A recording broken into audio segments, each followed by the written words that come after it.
It's the second urgent wildlife stakeholders meeting to be held in recent months to discuss strategies to curb poaching. In the first meeting, Cecil the lion was the focus. Now it's Zimbabwe's elephants.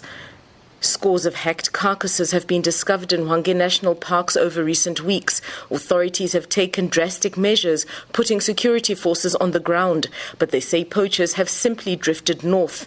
Last week, 7 elephants were reported killed in Manapul's National Park, a pristine UNESCO World Heritage Site. Now we're having problems where they sport hunting.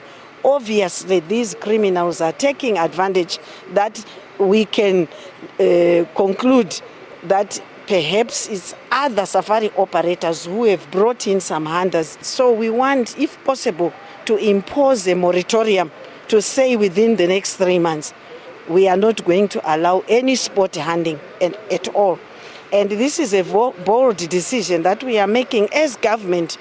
Ironically, hunting brings millions of dollars into cash-starved Zimbabwe, some of it funding conservation, but it's not enough. Poorly paid game rangers, the sidelining of communities living near game parks, and unfair quota allocations have created willing accomplices for global syndicates. The Africa Wildlife Foundation has urged Zimbabwe to ensure that its community area management program, Campfire, increases benefits to locals.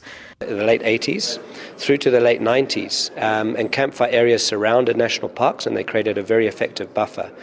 And we saw wildlife populations increasing in Zimbabwe.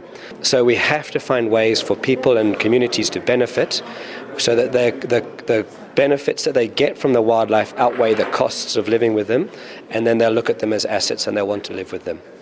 The foundation says Zimbabwe has lost 7,000 elephant in over 13 years. Meanwhile, Zimbabwe has called for the lifting of the worldwide ban on the ivory trade. It's sitting on a stockpile of $12 million worth of tusks and says this money could be used for conservation. As across Africa, wildlife here contributes 80% towards the country's tourism product, meaning that preserving these majestic animals has a direct bearing on the country's economic prosperity. Shingai Nyoka, SABC News, Harare, Zimbabwe.